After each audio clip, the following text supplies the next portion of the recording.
Madam ಎದ್ದೊಳ್ಳಿ ಅಂತ ಹೇಳಿದೆ. ಏನ್ ಸರ್ ರಿಕ್ವೆಸ್ಟ್ ಮಾಡಿದ್ದೆ ಇಲ್ಲ ಮೇಡಮ್? ಕೇಳಿ ಅವ್ರಿಗೆ ಹಿಂದೆ ಕೂತ್ಕೊಂಡಿದ್ದಾರೆ. ಫಸ್ಟ್ ರಿಕ್ವೆಸ್ಟ್ ಮಾಡೋದು ನಾವು. ನೀವು ಕಿವಿನಲ್ಲಿ ಹಾಕೊಂಡ್ರೆ ಏನ್ ಕೇಳುತ್ತೆ ನಿಮ್ಗೆ? ಅಷ್ಟು ಮರ್ಯಾದೆ ಇಲ್ಲ. ಮನೆಯಲ್ಲಿ ಹೇಗೆ ಇರ್ತೀರೋ ಇಲ್ಲ, ಅಲ್ಲಿ ಕೂತ್ಕೊಂಡ್ರೆ ನೀವು ಬಿಡ್ತೀರಾ, ನಾಳೆ ಎತ್ಕೊಂಡ್ ಬರಲ್ಲ.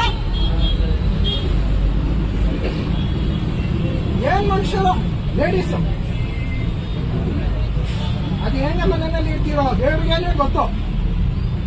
ಏನು ಸೀನಿಯರ್ಗೆ ಮರ್ಯಾದೆ ಕೊಡಕ್ಕಾಗಲ್ಲ, ಏನ್ ಮರ್ಯಾದೆ ಕೊಡ್ತೀರಾ ಲೇಡೀಸು? ಮರ್ಯಾದೆ ಕೊಟ್ಟು ಮರ್ಯಾದೆ ತಗೊಳ್ಳಿ. ಮರ್ಯಾದೆ ಲೇಡೀಸ್ ಮೇಡಮ್ ಅಂತ ಕೇಳ್ತಿದ್ದೆ. ಫಸ್ಟ್ ಮೇಡಮ್ ಅಂತ ಹೇಳಿದ್ದೆ. ಮೇಡಮ್ ಅಂತ ಹೇಳಿದ್ದೆ. ಮೇಡಮ್ ಅಂದ್ರೆ ಏನು ರೆಸ್ಪೆಕ್ಟ್ ಇಲ್ವಾ ಹೇಳಿ? ಮೇಡಮ್ ಅಂದ್ರೆ ಏನ್ ಅರ್ಥ? ಚಿಕ್ಕವರಿದ್ರೇನು ನಾವು ಮೇಡಮ್ ಅಂತಾನೆ ಕಟ್ಟಿದ್ದು ಫಸ್ಟ್, ಗೊತ್ತಾಯ್ತಾ? ಮೇಡಮ್ ಮುಂದೆ ಹೋಗಿ ಅದು ರಿಸರ್ವೇಶನ್ ಮಾಡಿದ್ರೆ ಇದೆಲ್ಲ ಜೆಂಟ್ಸ್ ಈಗ ಇದೆ ಕೇಳಿ. ಸರ್ ಏನ್ ಸರ್ ಇದು? ನಾನು ಹೇಳ್ತಾ ಇದ್ದೀನಲ್ಲ ಸರ್, ಅವ್ರಿಗೇನು ಮರ್ಯಾದೆ ಅಷ್ಟು ಗೊತ್ತಾಗಲ್ವಾ? ನೋಡಿ ನಿಮ್ಮ ವಯಸ್ಸಾಗಿದೆ, ರಿಕ್ವೆಸ್ಟ್ ಮಾಡಿದ್ದೆ ಫಸ್ಟ್. ಇರಿ ನೀವ್ ಅಷ್ಟು ಹೇಳ್ತಾ ಇದೀರಿ ಅಂದ್ರೆ ಕೇಳ್ತಾ ಇಲ್ಲ ಅಂದ್ರೆ ನಾವೇನ್ ಹೇಳೋಣ? ನಾವ್ ಹೇಳ್ದಿವಿ ಒಂದ್ಸರಿ, ನಾವ್ ಬಿಡಲ್ಲ ಅಂದ್ಮೇಲೆ ಜಗಳ ಆಡ್ಬೇಕು ಅವ್ರ ಜೊತೆಗೆ. ಇಲ್ಲ ಅಲ್ಲಿ ಕೂತ್ಕೊಂಡೆ ಸರ್, ನಾವೇ ಇಟ್ಕೊಂಡ್ ಬರಲ್ವಾ ಹೇಳಿ?